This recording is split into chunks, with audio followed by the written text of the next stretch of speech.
And we are now here. I'm going to go over a few things with RFK and Donald Trump, of course, as we get ready and prepare for what could be in the 2024 presidential election. Who knows? Only God knows what will really happen here. But what we're going to do is keep discussing the possibilities and see the progress, the censorship, everything here. So I am going to begin with some, you know what? I'm going to begin with something a little bit different here.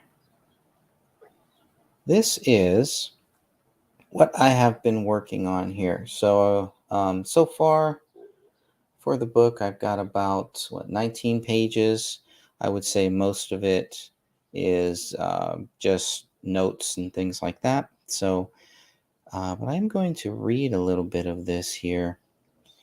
Now, on April 19th, 2023, it was a great day for our nation. That was the day Robert F. Kennedy Jr. officially announced his candidacy for President of the United States. A lifelong Democrat, RFK Jr. seemed like a breath of fresh air compared to the stench of Joe Biden. When RFK Jr. made the announcement at the Boston Park Plaza Ballroom, I felt a glimmer of hope for the party I was once proud of. Suddenly, the Democratic presidential primary election became very interesting to me. So much so, I decided to write this book to document the process and the results of the 2024 presidential election. My hope is that we begin election night 2024 with two legitimate candidates from two splintered parties. I would love to see this all end with the American citizens legally voting for either Robert F. Kennedy Jr. or President Donald J. Trump. Both presidential candidates represent a broken political party. No longer can I say we have a two party system, two wings of the same ugly bird. I believe both parties have career long corrupt politicians and also have good hearted business people who truly respect our Constitution and want what is best for the United States of America, the greatest nation ever. Our country needs and deserves a healthy presidential debate between two legitimate candidates. We could achieve that with a debate between RFK Jr. and Donald Trump. The Democratic National Convention has done a disservice to the good people of their party by stating they would not hold a debate between Democratic Party nominees, meaning we won't see RFK Jr. go one on one with Joe Biden during the primaries. What a shame. On April 25th, 2023, presidential candidate Robert F. Kennedy Jr. tweeted about the DNC's decision not to sponsor any debates leading up to the the Democrat Party presidential primaries. Here's what RFK says. I have known and liked Joe Biden for many years, Kennedy tweeted, but we differ profoundly on fundamental issues such as corporate influence in government, censorship, civil liberties, poverty, corruption, and war policy, among others. Well, that's a big, I don't think we differ on fundamental issues, is what he's saying. These are fundamental issues, among others. He says, I look forward to engaging him in debates and town hall meetings in a primary that is honest, civil, and transparent. I invite him into a new era of respectful dialogue in these times of division. Hashtag Kennedy24. Now, for some, this may seem like a lost cause. This may seem like he's just, how do they say, farting against the wind in some cases, in some instances. But, I also think that he's doing what he thinks is best. He is still a Democrat. He knows and he likes Joe Biden, but they differ on fundamental issues. He's still in that old school mentality of respectful political discussions, things like that from the old school ways. And we know that Trump has totally bypassed it. I think Trump tried with that and just either got fed up or just he was forced to reply in such a way that would make people, aghast and just, oh, I can't believe he would say that. I can't believe he would say this. Well, here you have RFK, you're going to get the same response from the same people. I can't believe he would say it. I can't believe he would talk about the vaccines like this, et cetera, et cetera. And if you have not saw today's Twitter posts from Joe Rogan discussing this, this is going to be big news. It's going to be big news if somebody is willing to debate RFK Jr. on the vaccine issue. That's going to be a very big issue. And of course, I'm sure it's going to be censored from a lot of different platforms, places. It won't be censored on Twitter. I can guarantee you that.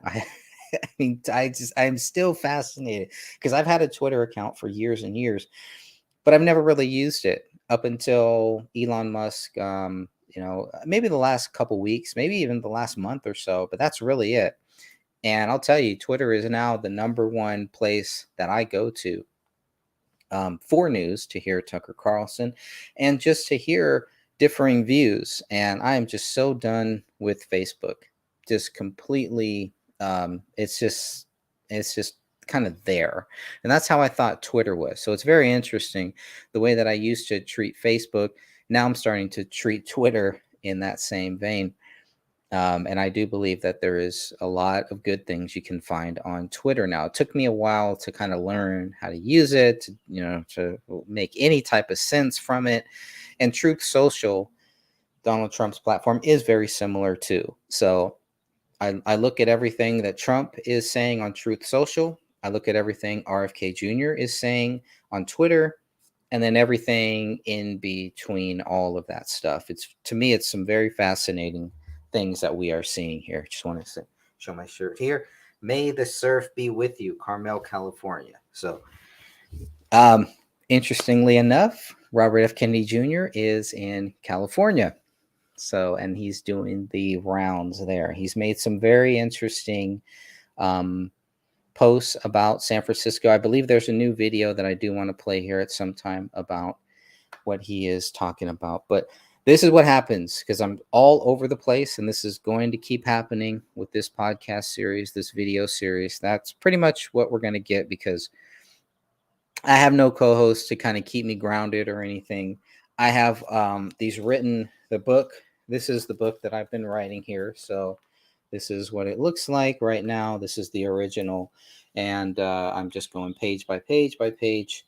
Lots of handwritten notes to add to this book. And that is definitely the way that I like to write. It's almost like writing two drafts before I even start on the type draft here. So I've got this. I've got another book that I'm also looking at here too. And then I've got all this other stuff. And my plan right now is to combine the Invisible Enemy book and the Voter Fraud 2020 book into this book here. And I have retitled the book for the third or fourth time now. Hopefully I can still retitle the group that I created just to keep notes, just to keep track of things. But I'm really leaning towards the title of the book, Kennedy and Trump, or Trump and Kennedy. I think that one of those will end up being the final title. But getting back to this, because here we have RFK Jr. in April 25th to be exact. And I'll just go back to the screen share here. But April 25th, 2023, and he wants to debate Joe Biden. And we all know why Joe Biden, and anyone who wants to support Joe Biden, we all know why they do not want a debate. It's very clear. And if it's not clear to you, then that's okay. Maybe it's just me. Maybe it's Maybelline. So I'm going to read a little bit more here because obviously the man, Elon Musk, the owner of Twitter himself, here's what he says. Elon Musk, the owner of Twitter, the new owner of Twitter, replied to Kennedy's post, telling the presidential candidate, "You and other candidates deserve that opportunity." Musk also responded to another tweet by The Rabbit Hole, who asked Musk to please consider hosting political debates on Twitter. Any candidate that backs out should not be taken seriously. To that, Elon Musk responded, "We will do our best to support candidates from all parties so that the public may make the most informed decision Far too much backroom dealing seems to be happening. Now, Kennedy, the multi-generational Democrat, hoped to reclaim the Democratic Party and return to its traditional values. In another tweet on the same day, RFK Jr. criticized the party elite while recognizing the good people within the blue brand of politics. The Biden administration is riddled with neocons, war hawks, Wall Street people, and former corporate lobbyists. That's what the party elite has become, says Kennedy. But I know the rank and file and the American people as a whole don't share their priorities. It's time to return our party and our nation to the people. Hashtag Kennedy 24. Newsweek was one of many media outlets to water down the significance of the DNC's shameful decision. The title of their article was, quote, "Fact Check. Do Democrats plan to cancel presidential primary debates?" The answer was yes, at least for the 2024 Democrat Party primaries. We'll see if that still stands. Yet, the bulk of the article deflected from its own title and focused on softening the issue. The main talking point echoed what other sources use as excuses to support the DNC's decision. It was no big deal. That's what they were basically saying. Both parties had done something similar in 2012 and 2020, with Obama and Trump being popular incumbents during those primaries. The efforts to protect Joe Biden and his re-election bid seem clear to me. Some may call the election interference. Some may call that election interference, what we are seeing here in the last year or so. There was a big difference corporate media failed to mention. Unlike 2012 and 2020, in 2024, there is a popular presidential candidate who is not the incumbent or a former president of the United States. Guess who that is? More so, he is a Kennedy, a nephew of a former president and a son to a United States senator who ran for president. Both of them were killed. To many Democrats and former Democrats like me, the Kennedy family embodied everything good about the Blue Party. I still believe that. Democracy and this great republic. A Kennedy running for the highest office in this great nation is always newsworthy, and I was curious to see how the media would treat RFK Jr. as we entered another important election year. So this is where I need to kind of make a few little edits, and this is good to read through so that I can kind of make some edits here on the fly. Kind of seems like I'm talking in past tense, but I really want to change that so that I'm no longer talking in the past tense, talking in the current moment. This is good. This is what I like to do. I like to read through these things and kind of figure out where to go from here. So just give me a second here. I'm just going to share this. I'm going to play a little clip here as well in a second, just for fun. Just for fun. So I've got a few clips here. I'm trying to think which one is the best. There's the Jack Dorsey clip. I should probably play that one. That's probably one of the better clips that we're gonna find here.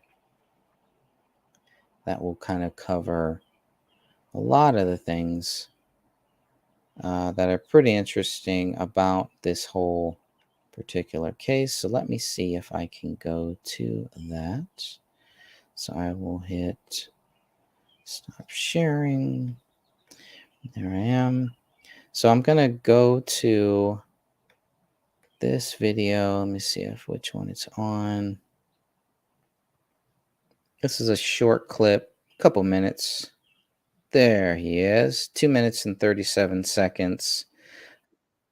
Play this here. Let me just do a little screen share. And this is about 2 minutes and 37 seconds. And then I will be right back.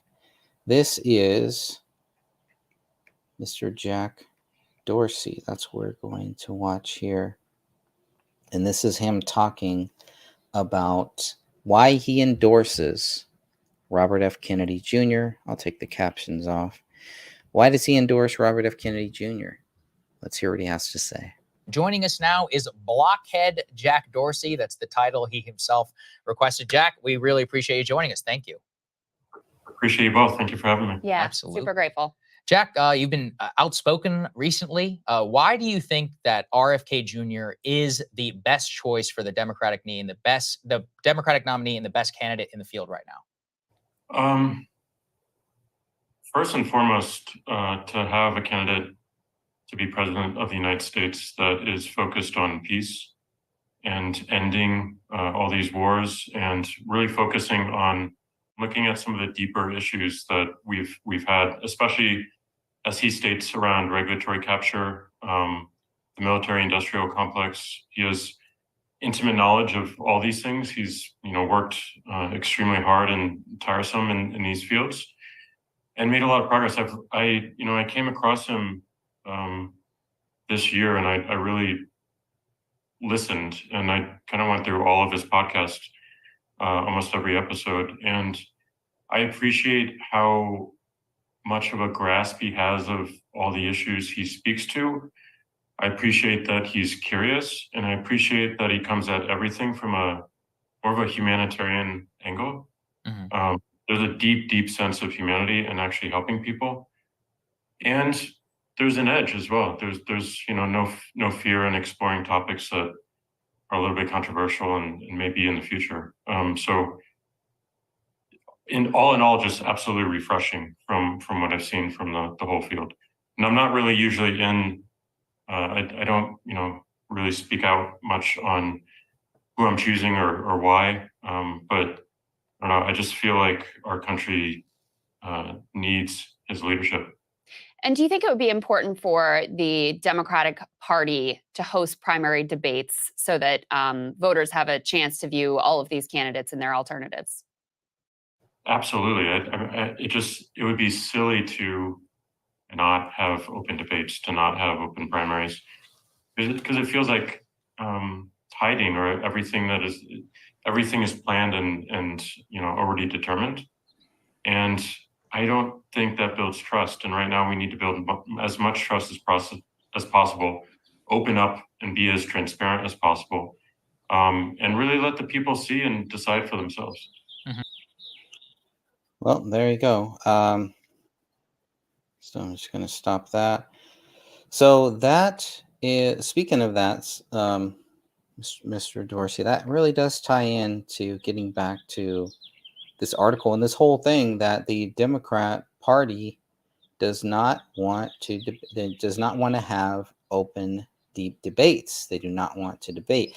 Now, we also should recognize that Donald Trump said the same thing.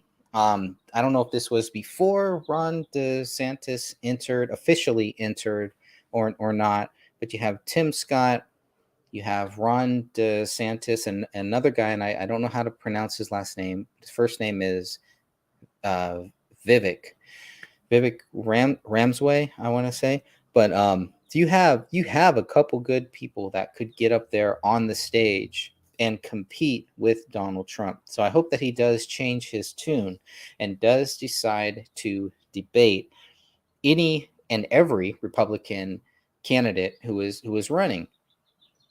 Because it's going to be hard for him to talk about, Joe Biden not wanting to debate Democratic candidates, which Donald Trump has not said that not yet. But there's no way that he can if he's not willing to either. And once again, every day I keep watching and keep waiting for Donald Trump to make any type of response to acknowledge that RFK Jr. is not only running for the president, but that he is gaining on Joe Biden. But I have not seen Trump mention that at all, period. So that's also very interesting. And at some point, it is going to be forced on him. Donald Trump is going to have to respond to the fact that RFK Jr. is running for the president of the United States in 2024, 16, 17 months from now. Can he beat Joe Biden in the primary? We will see. But I do want to get back to this article, read a little bit more, because this does tie in to the last question that the host just asked the former co-owner of Twitter, Jack Dorsey. So I want to read this. So getting back to the Newsweek article, and just to go back, I think I have the headline to the Newsweek article. They did a fact check. Do Democrats plan to cancel the presidential primaries? Now we know you don't need to do a fact check on that. The answer is yes at this point, as of right now, as of then. Right now, that is the answer. So here I wrote, after reading the Newsweek article, I decided to leave a comment to remind them why there should be a debate between Joe Biden and other Democrat Party candidates. And here's what I wrote in the comment section, which I rarely ever do. Very rarely ever do I do this.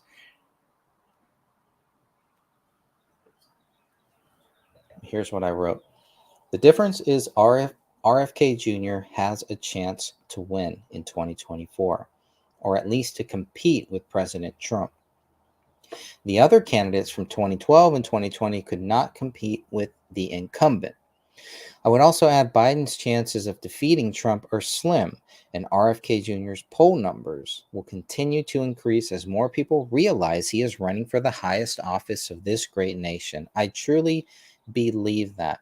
Now, I don't believe that Biden defeated President Trump in 2020. I think voter fraud, media, election interference, and COVID-19 are the only reasons why Joe Biden was declared the winner by the establishment. But let's not forget, President Trump never conceded the election, and for good reason. Now, a little over a week after RFK Jr. announced his presidential candidacy, comedian and actor Rob Schneider voiced his opinion about the decision by the Democrat Party. In a tweet dated April 27, 2023, Schneider made fun of that decision, showing how ridiculous the decision was. The People's Republic of China has announced there will be no presidential debates in the primaries. The Democratic National Committee has announced there will be no presidential debates in the primaries. That tweet has almost 2 million views as of May 16, 2023. Now, this all kind of ties into something that Hillary Clinton said back in 2008. During an interview on May 23, 2008, presidential candidate Hillary Clinton stated, "Candidates should always debate. I just believe that this is the most important job in the world. It's the toughest job in the world. You should be willing to debate anytime, anywhere."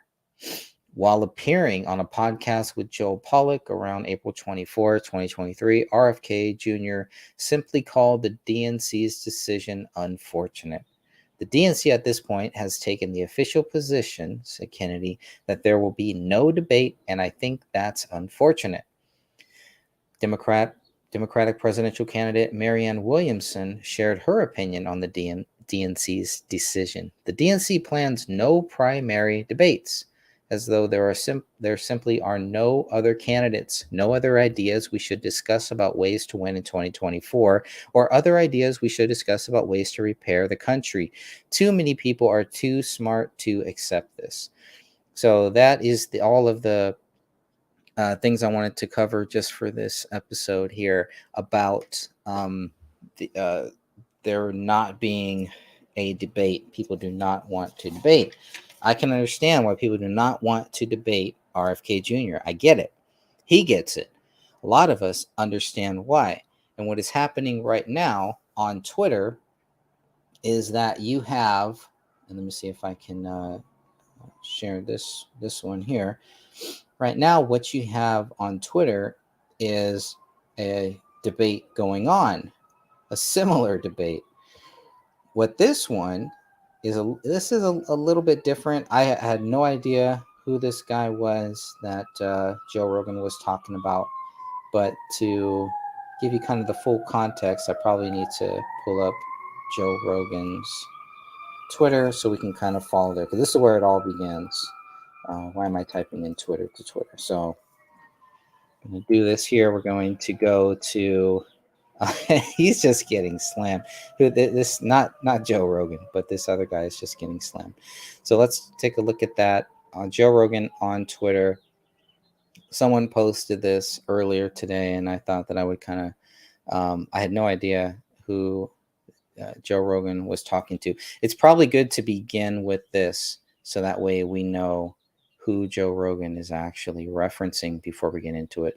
But there's a guy named Dr. Peter Hotez, and after the interview with Kennedy and Rogan came out, this guy went to Twitter to slam Spotify for even allowing this to happen. The censorship, and that will be a big part of this book too. The censorship is out of control. It's so much out of control that I think the people that are for it, they may not even realize what they're really doing. The precedent that they're trying to set, the precedent that is in this country right now for the censorship, and how we feel like it's a good idea to censor people that don't agree with us instead of just blocking them, right? I mean, if you don't want to go back and forth with somebody that you disagree with, just block them. But to call out Spotify, to call out YouTube, Twitter, Facebook, these social media places, and ask them to censor other people is really, really crazy. And it's it's I don't know. I don't even know what to say about it. But let's go ahead. I will play this clip. This is about a 4-minute clip. I think you'll really like it. And let me see if there's any none of that. Let's go for it. Do you take care of your immune system in other ways? Do you take probiotics? Are you cautious about your diet? I'm not as cautious about my diet as I should be. I'm a junk foodaholic, actually. Well, that seems like a terrible thing for your health. It is a terrible thing for my health, and something my wife is working on. But that seems ridiculous for someone who works with health. Yeah. What's going on with you, man? Sometimes, man, I just don't get it right. How often? What? How often? How often do I steal a bag of chips or something like that? How often do you eat garbage? I don't know. No, hopefully not every day, but hopefully not every day. Yeah, maybe a couple of times a week. That's what with Rachel, my daughter with autism. That's like our thing is to go to the it's called the burger joint or to Shake Shack to get a cheeseburger. We'll sneak some fries. So you live in large, we call it. Like that mouth pleasure so much, you're willing to sacrifice a little bit. I am. Yeah. I have to concede that's the case. Well, there's, I don't have to tell you, but there's a large body of data that connects poor diet to a host of diseases. Mm-hmm. That seems like a crazy decision for a guy in your line of work. There you go. Sometimes it's not all brain. It's something else. But if you ate healthy food, the thing is your body starts craving healthy food. You start feeling no question about it. Do you take vitamins? I don't take vitamins. Really? Yeah. I don't think they do. I don't think they're needed because most in the American. Hold up. You don't think they're needed while you're eating junk food? Well, hopefully I'm not only eating junk food. Okay, right? But there's a large body of clinical research on the efficacy of vitamins, especially vitamins D, vitamins I have taken vitamin D for periods on the recommendation of my internist. Yeah. What about essential fatty acids, which are great for your brain, fish oil, all these different things that are fantastic for I'm not going to argue with you. What is going on with you, doctor? You got it over me. Yeah. You got to listen, but you would have a much better argument. You're making my wife stay here. If you're taking care of yourself 100% instead of you still need your vaccines. I'm sure you do, but vaccines aren't going to prevent cancer. No, that's true. Right. That's true. There's a lot of diseases. Or diabetes or cardiovascular disease. And a lot of these diseases are connected directly to diet. Right. Yeah. Yep. Come on. And other lifestyle changes. Yeah. Got to get exercising. Sedentary life. I try to go on the treadmill for 30 minutes every morning. I do it. Actually, I'm pretty good about that. Yeah. 30 minutes every morning. Why don't you just go for an actual walk? It's more interesting. I do that too. So I do 30 minutes on the treadmill in the morning, and then I take a long walk with my wife in the evening. Oh, that's good. But the thing that knocks the crap out of you is the travel. Yes. I find that very frustrating because you don't exercise right, and then you don't eat well, and you don't control the diet as well. So that's well, I have a solution to that. and eat well and exercise. Those are solutions to that. Just do it. You know, I treat it like I'm brushing my teeth. I brush my teeth every day. Yeah. I exercise every day too. Yeah. So when I travel, I don't have an option. When I land, I go to the gym. This is how it goes. I land, I get in my hotel room, I put my shorts on. Yeah, I do that go to the too. I gym. do that too. When It's I the can. only way. Yeah. Yeah. If you have to do it, if you say this is just what gets done, Right. this is how you do it. Yeah, I try to be really compulsive about that. So Yeah, I have it written out. I know what I'm going to do. Mhm. Especially if it's great if the hotel has a good gym. The hotel, you know, if they have weights and a bunch of different. or things I'll you run can do. outside if we don't have it. You run? Yeah. Do you? Not very well, but No, but you do. Okay. yeah. We got to get you healthy, buddy. Yeah. Can't be pushing only chemicals in injectable forms to facilitate health. Fair enough. Yeah. Not chemicals, they're vaccines. Oh, I'm sorry. What's in them? What? It's not. I mean, it's some sort of chemical. No. No, they're antigens, right? They're What's the fluid? Macromolecules. What's the liquid stuff? Typically, it would be saline or salt water. And Right. Well, there you go. There is the man right there. Joe Rogan laying it down once again. And how easy is this? We see this from Rogan, from Tucker, but not from these established people or people who think that they are established with something. And so if you don't know who that guy is, like me, I had no idea who that person was. Well, let's go and read a little bit, look at a little bit of what this guy said earlier today, or the back and forth that I've been seeing maybe from the last couple days or so. But I really want to, is Rogan, these are all retweets from Rogan. But I'm going to have to go back probably a day or so. So, let's see. I know it's here somewhere because this came across my Facebook feed. So here we go. Let's start with this right here. This is Joe Rogan, June 17th. This is kind of where it all began. Actually, we need to start with the original. This is from Professor Peter Hotez, MD, PhD. That's the guy that we just saw who eats junk food, has no issues with that, but still thinks you need to take your vaccines. But don't worry about eating right and the proper exercise and all that stuff.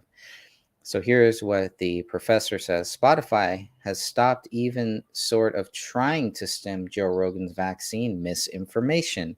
So he's calling out Joe Rogan here. So people who are saying that Joe Rogan is being a bully, he's going after this guy. This is where it all started. This guy went after Rogan. That's how all of this got started. And then he leads to a Vice.com article. That's a whole nother issue. But he's saying that Joe Rogan's vaccine misinformation. He's really talking about what RFK Jr. is saying. He says it's really true, just awful. And from all the online attacks I'm receiving after this absurd podcast, it's clear many actually believe this nonsense. So that's what the professor says. He's being attacked. So he's playing the victim already. He's already playing the victim. And so I guess this is how. Here's Elon Musk. Wait, Vice is still alive? So you're saying you endorse Vice? I mean, even Elon Musk is going after him. I got to give that one. Give that one a like there. Give that one a like. That's pretty good.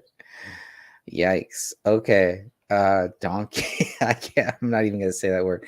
Let's go back. So this is what Joe Rogan responded with. Peter, if you claim what RFK Jr. is saying is misinformation, I'm offering you $100,000 to the charity of your choice if you're willing to debate him. If you're willing to debate him on my show with no time limits. That's how it all kind of started there, okay? Then it goes on, and even have a couple other things there. Oh, here's the next one. So here is what the response. There were two responses. One is the one that Professor Peter Hotez deleted. Before we get to that one, let's look at the one here. So this is the one that is still public by Peter Hotez.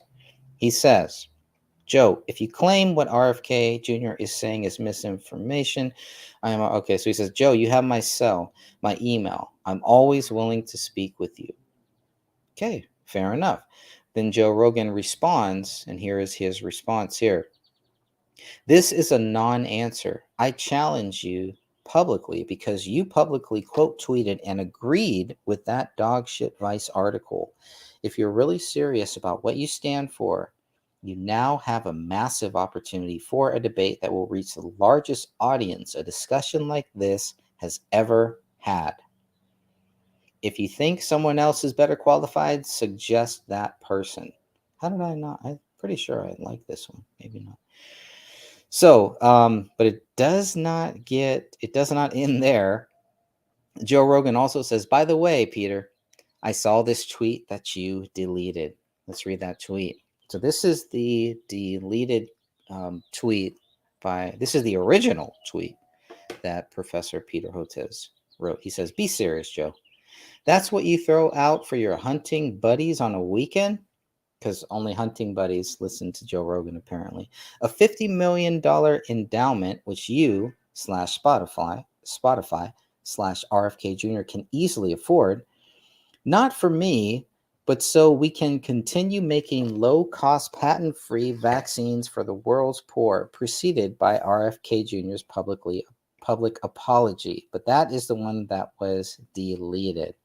So that's what, Joe Rogan gives another great response to that. He posted that video that you saw. And Joe Rogan says, again, I'm going to ask you very clearly, are you willing to debate Robert F. Kennedy on my podcast? And what do you think his response is going to be? To those misunderstanding what he's saying, he's not agreeing to debate Robert Kennedy Jr. He's just offering to come on my show by himself. Interesting. So yeah, more kind of backpedaling. Here is what Peter says, I guess, in another one. I'm quite concerned about the Elon Tucker link. That then fold in Rogan and RFK Jr. and it becomes a pretty formidable coalition with neo-fascist leanings, really. Because neo-fascists always want to censor people, which is what it seems like Mr. Peter Hotez wants to do too, along with a lot of other people. He also continues on, Mr. Peter Hotez also says, in some ways darker or perhaps more dangerous than Trump, in my opinion. Oh, there you go. You got the 5, right? The 5 amigos. Awful. I just hope Team Biden is preparing. So it's all about Team Biden. Well, let me tell you, these guys, those 4 or 5 guys that you mentioned there, are not on Team Trump. So that is the problem. That is the big problem. This is not about a team. It's not about our side. And here's what Joe Rogan says, and I need to add this one. I did not get this quote. He says, are you sure I'm not part of a coalition with... He says, are you sure I'm not part of a coalition with neo-fascist leanings? Seems like that's what you really think or what you're projecting to the masses. And that's right. So... I don't know if there's anything else. Okay, here's what he says. Joe Rogan is responding more, but it looks like Peter Hotez is not interested in a debate with RFK Jr. And I can see why. I think we all know why. But he's free to say whatever he wants to say. But when he's called out on it, Joe Rogan challenges him to a debate. RFK Jr. also says, makes a nice little tweet here. This is RFK Jr.'s tweet responding to that. He just says, and I'll just read it here. I know it's not up on the screen. He says, Peter, let's finally have the respectful, congenial, and informative debate that the American people deserve. And of course, that's not what he wants. So here's another one.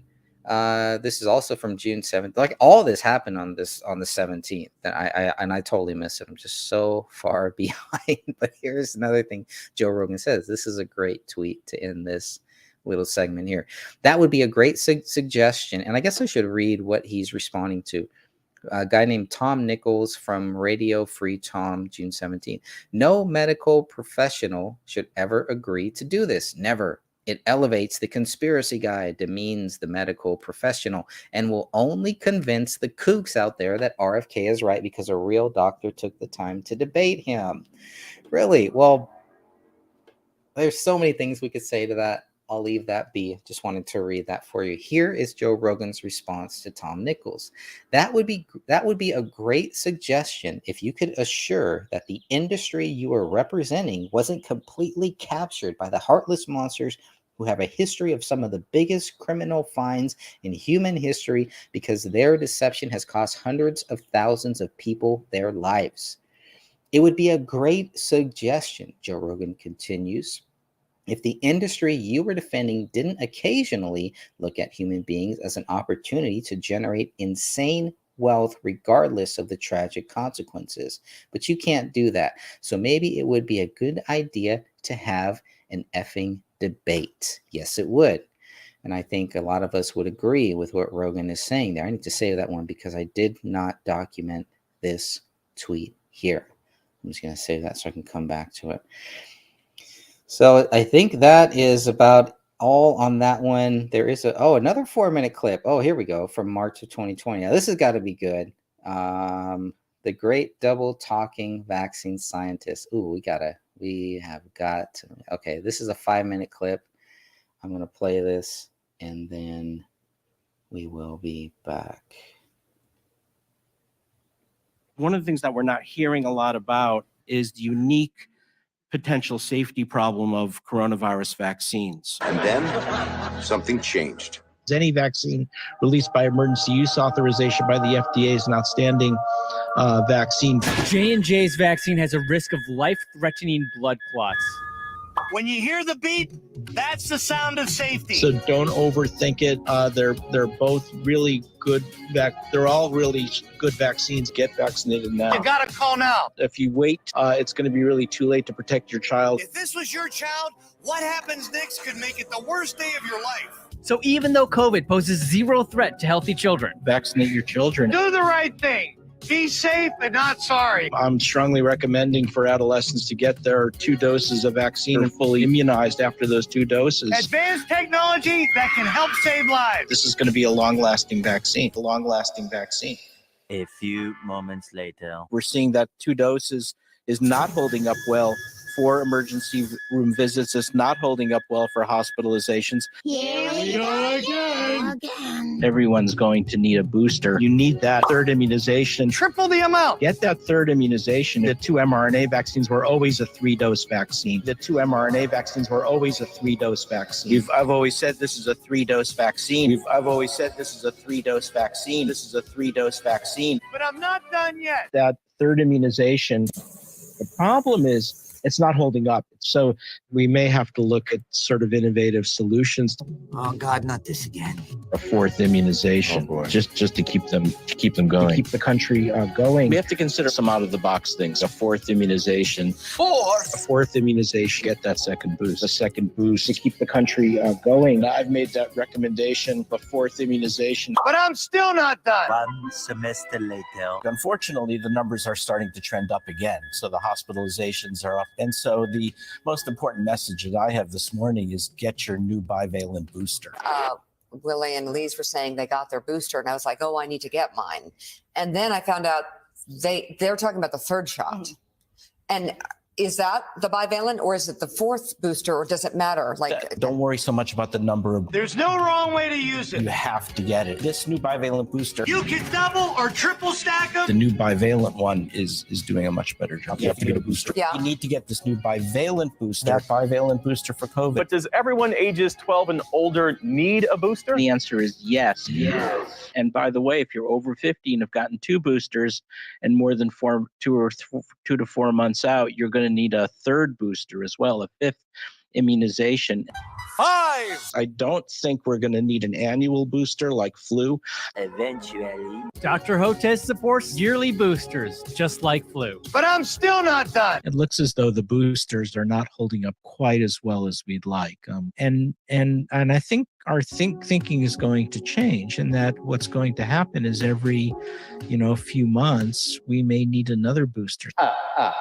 Perfect results each and every time. We just could not overcome that massive disinformation campaign, these fake concepts of herd immunity and discrediting masks. Dr. Hotez, you are a national treasure. It is picking off young people like we've never seen. Dr. Peter Hotez, that was extremely informative. Disinformation that you're hearing, that kids are fine, it's nonsense. Kids need to get that vaccination. You healthcare workers have been our saviors. Watch out for that misinformation. Dr. Peter Hotez is probably one of the smartest people on this topic. If you haven't gotten your 5 and ups vaccinated yet, now's the time to do that. Dr. Peter Hotez, thank you for saving the world. They also support giving that third immunization for the 12 to 17-year-olds. People have to feel safe. Dr. Hotez, you are a voice of reason. Take down the fake information. These fake concepts of herd immunity. Our last hope is to vaccinate our way through this. Make certain that everybody's vaccinated, including their kids. That's the single most important thing right now the American people have to do. Dr. Peter Hotez was a person that we like to go to for the sort of expertise. The single most impactful thing you can do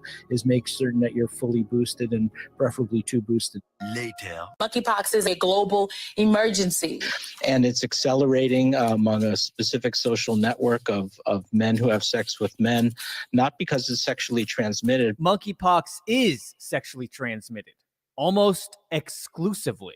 Before we let you go, we have to stop and applaud you because a lot of MSNBC viewers who have watched you constantly for the last 3 years or so and have come to trust you. I don't know if they fully appreciate what you have done. Wow, that was awesome. Oh man, let's see. This comes from one of the things that we're not hearing a lot about is so I don't know, Racket, it looks like. I don't know if this guy Matt Orphalia is associated with that, but I gotta like that one. That was an amazing video. I really enjoyed watching that one. Wow. Okay, I got about 8 minutes here, about 8 more minutes, but that was some good stuff there. Let me see if there's anything else that we can find on this topic. I think I pretty much covered all of that. So you have a lot of other people kind of chiming in. They all agree. A debate. Now, this is the one I really like. Steve Kirsch. Steve Kirsch says, I just upped the debate offer to $600K. $600K. Isn't that awesome? So now it's $600K. This is great. They are afraid. So that's good. I gotta like that one too. I don't know why I like it on my phone and then the likes don't show up here. I don't know what's going on. Yeah, man, the $600K, that's awesome. So he says, I will add $1,000. I will add 100,000, making it $600K to debate him. Sadly, Hotez nor any other quote unquote expert will debate any quote unquote misinformation super spreader. They are all afraid of things like facts and data. And I think they are really all afraid of the way that Robert F. Kennedy Jr., despite his vocal issues and everything, can still articulate these things. He can articulate them extremely well in writing, and he has become one of my favorite writers just by the way that he writes, how he writes, and how he overcomes these things. As a person like me who has this stutter that I've tried to overcome, I can understand the frustration with sometimes there's things you want to say and you feel like you can articulate it in your mind, but you cannot get it out of your vocal cords. You cannot get it out. It's what RFK Jr., what his issue is with his vocal cords is very different than my issue with my stutter.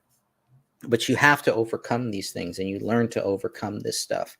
And by doing shows like this, helps me to overcome this. And I can hear it in RFK's voice. The more that he does these speakings, these podcast interviews, the more speaking, everything that he does, the better the voice issue gets. There's going to be some rough days. I had some rough days too, and there's going to be some great days. And I pray to God he has many more great days coming in the future. And that is what I see happening. And it's only going to get better. And his voice issues, I think a lot of people are going to be able to overlook that. If you're a Democrat voter, you should be able to overlook that. You can compare the vocal issues with RFK Jr., compare those to Joe Biden. And I think you can see where we're going here. But RFK Jr. is still able to articulate these things. And sometimes you can see the frustration. It's almost like he wants to say things. He's trying to get things out. And it does make it hard for the quotes and everything to come out. You know, if you just want to get a soundbite, it will make that very difficult. But if you're writing a book, if you're writing about it, you can piece together a lot of the things that he's saying, or really try to understand what RFK Jr. is saying. And I'm telling you, the more that you listen to him, the more that you will understand where he is coming from, why he is right, and why he also says, look, don't trust me. It is about the science, but he also makes it very clear science is ever changing. You can have an expert scientist on both sides. RFK Jr. is a lawyer, so he understands that. Each side in a courtroom could get an expert lawyer, an expert witness. Does that mean one is better than the other? The judge has to listen to that and has to hear it. But if the judge were to silence one of the experts and only allow one expert or the expert on the other side to speak, well, that's not fair. We need a fair, balanced, and honest election, a fair, balanced, and honest debate. And that is what RFK Jr. can bring to you, despite every flaw that he has with his with his voice, with his vocal cords, all of that. He will still bring it to you, and he's still open to it. These people on his level, do not want to debate him. And I can understand why. But if you're not willing to debate him, then don't go after him. And calling him names and all that stuff is that's old school stuff, man. There's so many of us that are just way beyond that type of thinking. So we're about at the 57 mark here. I think that's about everything I think we should cover here for this one. And we will be back next time. We're going to talk more. We're going to continue down in what I have written here. We talk about the prepackaged president, Joe Biden. And we'll talk about a lot of other issues that we have going on in this country. But we need to start talking about this because we have about 16 months or so until we actually vote. And so we'll see what happens then. We'll see what happens when it all comes down to it, to the very end. And I think that is a good place to end. Let me just see if there's anything else that I missed here. Good stuff. Well, this is an interesting one. This is something that Joe Rogan retweeted by Patrick Bet David. Joe trying to bully Dr. Hotez. Interesting. Let me address 5 issues with your tweet. And of course, this is responding to Mark Cuban. Oh boy. We're back to Mark Cuban here. This guy is still around. Oh my goodness. Oh boy.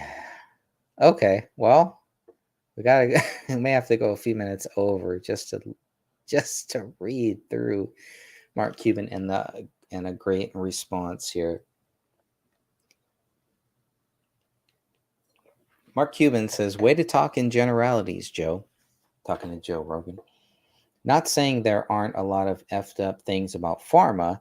That's why we created cosplusdrugs.com. Very good of Mark Cuban to make sure he gets that plug in there, right? Get that plug in there. Because it's all about the drugs, right? As if the drugs aren't the problem. As if the pharmaceuticals aren't the problem. As if they're not enhancing the mental issues we have in this country. Excellent job, Mark Cuban. He says, but to ignore that the same industry has saved, how many lives is BS, and you know it. I don't know. How many lives do you think that the pharmaceutical industry has saved? I don't know. But apparently Mark Cuban does. And, despite everything else, we need to pay attention to that. Mark Cuban also says it's also disrespectful to all the doctors, researchers, and medical professionals that dedicate their lives to saving lives, like Dr. Hotez and the 100,000 plus doctors in the country that believe vaccines save lives. So what about the people that don't believe that? What about all of the doctors, researchers, and medical professionals that are on the other side of this argument? You know, isn't it disrespectful to them? Aren't these 800,000 doctors disrespecting them? Where they say maybe that is not the case. But see, it's always just the one side. So it's the one-sided argument, and that's where they want it to stay.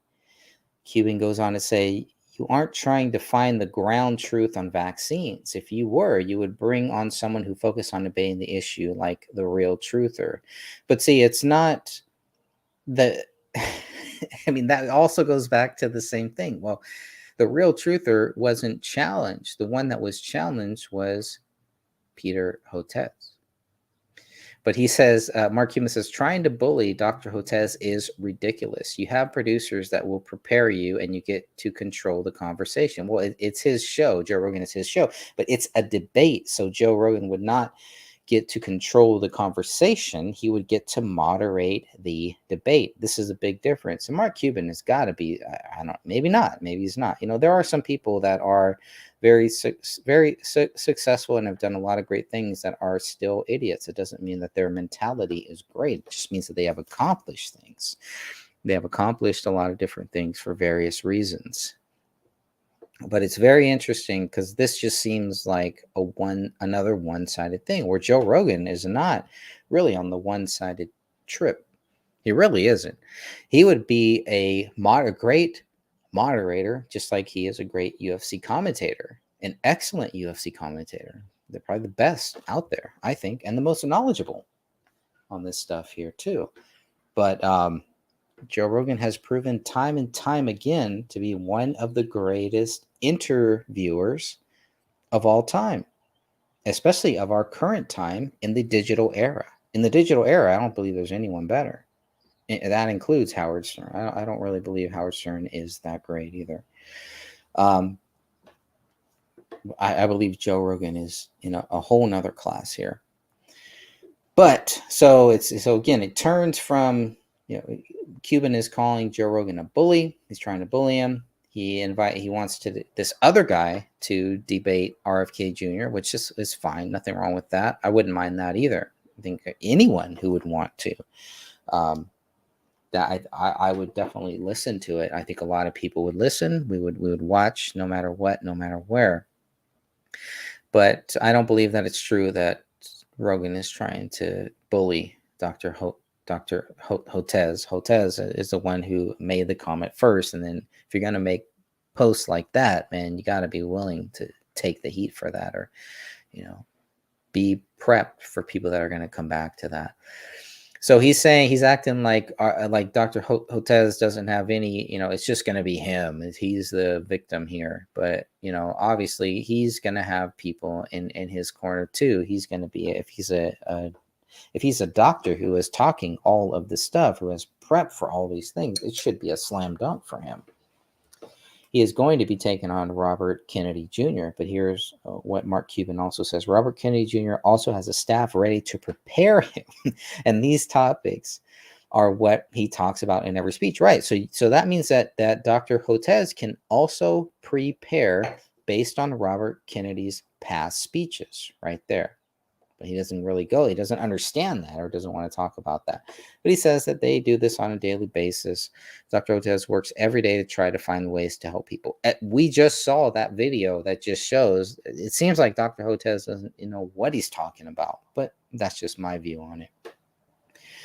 Mark Cuban goes on to say, Joe, you and Elon Musk's Twitter are the mainstream online media. Oh, they're the mainstream now, and your platforms have become everything supposedly wrong with MSN. Wow, he's calling them the mainstream media. Well, the mainstream media does not like Elon Musk, does not like Twitter, and doesn't like Joe Rogan and RFK Jr. So I would say they're not the mainstream media.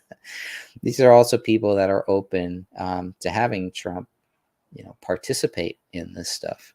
He says, you are driven by self-interest, just like the MSN has always been accused of. So this is just crazy. That's just so bad for Mark Cuban, but whatever. So Patrick Bet David says, Joe trying to bully Dr. Hotez? Interesting. Let me address 5 issues with your tweet. 1, bullying. Millions of Americans from all walks of life were bullied into taking the vaccine. Some force, many coerce, many threatened to lose their jobs. Thousands of businesses went bankrupt. Families were divided on the vaccine issue. Late night hosts doing skits dressed in syringes. Mayors of New York City offering free fries if you took the vaccine. NIH director flip-flopping on masks. MSN calling those who question the vaccine conspiracy theorists. And you call Joe Rogan a bully? Number 2, capitalism. What makes capitalism work? Freedom to buy, freedom to sell, freedom to try, freedom to fail. Key word is freedom.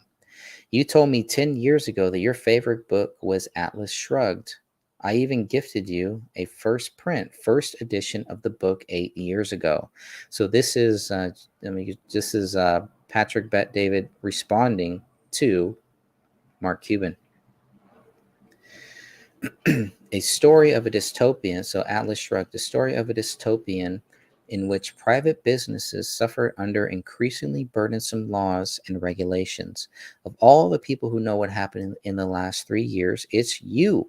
We all know who got destroyed in that book. The small business owner, the man/woman who risked it all for a dream. These men and women who are heroes to society are bullied, mocked, silenced, and disrespected during the pandemic. How were laws and regulations during the COVID? How many small business owners lost everything? You have the stats, you know the numbers, you know you're against this. I sometimes wonder what you fear. What is preventing you from using your logic, experience, and common sense that you and a ton of others to share that POV with your followers? Number 3, debate. I've watched you closely over the years. You're great at debating, so great that you could argue both sides of any issue. I think you ought to make a run for the 2024 presidential election. You have some very good points, but I digress. You say let's not disrespect all the medical professionals that dedicate their lives to saving lives, like Dr. Pete Hotez and the 800,000 plus doctors in the country that believe vaccines save lives. One of the benefits of living in the USA is its healthcare freedom, is its healthcare system. My dad was supposed to be dead 37 years ago after having a massive heart attack. He wasn't supposed to live past 65. We just celebrated his 81st birthday, thanks to great doctors who took care of him. But just like cops, we know 99% of them do the right thing, but the 1% who don't, should we not hold them accountable? All Joe is asking for is a debate. If Dr. Hotez is right, then what does he have to lose? Is he too good for it? You sure don't fear debating anyone. Why protect Dr. Hotez instead of letting them get in the ring? Very interesting comment there. Number 4, comparing Elon Musk and Rogan to mainstream media. That's a bit of a stretch, but I have an idea of why you would say that. Before October of last year, these types of conversations were not possible on Twitter, Facebook, or YouTube, only in private settings. Many content creators were silenced if they interviewed people with opposing views on COVID. Our Robert F. Kennedy Jr. interview was taken down on YouTube 2 years ago. Content creators were walking on eggshells, afraid of being deplatformed. Musk isn't silencing anyone who argues for vaccine. He's actually creating a climate to have the debate. Exactly. Just this week, MSNBC and CNN both said they won't air Trump's speech because they already knew in advance that he'll tell lies, as if Joe Biden only tells the truth. That sounds like a dictatorship where the elite know what's best for you and I.